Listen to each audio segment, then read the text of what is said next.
Hello friends, പുതിയൊരു വീഡിയോയിലേക്ക് സ്വാഗതം. നിങ്ങളുടെ മൊബൈൽ ഫോണിൽ ഇതുപോലെ എന്തെങ്കിലും ഫയൽസ് എല്ലാം ട്രാൻസ്ഫർ ചെയ്യുന്നതിന് അല്ലെങ്കിൽ നിങ്ങളുടെ സ്റ്റോറേജ് എല്ലാം എക്സ്റ്റെൻഡ് ചെയ്യുന്നതിന് ഇങ്ങനെ USB ഡിവൈസ് എല്ലാം യൂസ് ചെയ്യാറുണ്ടോ?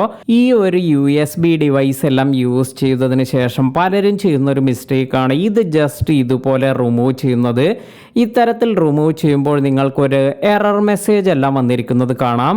ഇപ്പോൾ ഇവിടെ നോക്കിയാൽ കാണാം Nived was disconnected without ejecting എന്നാണ് ഇവിടെ കാണിക്കുന്നത്. അതായത് നമ്മുടെ ഈ ഒരു പെൻഡ്രൈവ് ഇത് കറക്റ്റായ മെത്തേഡിലൂടെയല്ല നമ്മൾ റിമൂവ് ചെയ്തിരിക്കുന്നത്.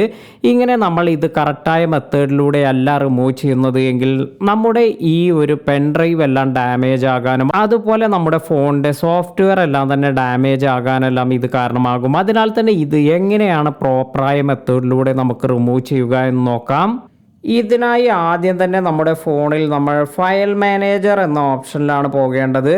അതായത് മൈ ഫയൽസ് എന്നാണ് ഇവിടെ കാണിക്കുന്നത്. ഇതിൽ ടാപ്പ് ചെയ്യുക. ഇപ്പോൾ നിങ്ങൾക്ക് ഇവിടെ USB സ്റ്റോറേജ് 1 എന്ന് കാണിക്കുന്നുണ്ട്. ഇതാണ് നമ്മുടെ USB ഡ്രൈവ്. ഇതിൽ ടാപ്പ് ചെയ്യുക.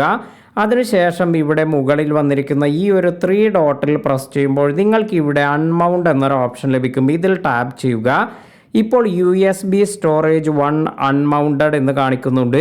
ഇതിന് ശേഷം നിങ്ങൾക്ക് ഇത് സേഫായി റിമൂവ് ചെയ്യാം. അപ്പോൾ ഇത്തരത്തിലാണ് നിങ്ങളുടെ ഫോണിലെ USB ഡ്രൈവ് എല്ലാം കണക്ട് ചെയ്യുകയാണെങ്കിൽ കറക്റ്റായ മെത്തേഡിലൂടെ ഇത് റിമൂവ് ചെയ്യേണ്ടത്. വീഡിയോ ഉപകാരപ്പെട്ടുവെങ്കിൽ ലൈക്ക് ചെയ്യാനും മറ്റുള്ളവർക്ക് ഷെയർ ചെയ്ത് കൊടുക്കാനും മറക്കാതിരിക്കുക.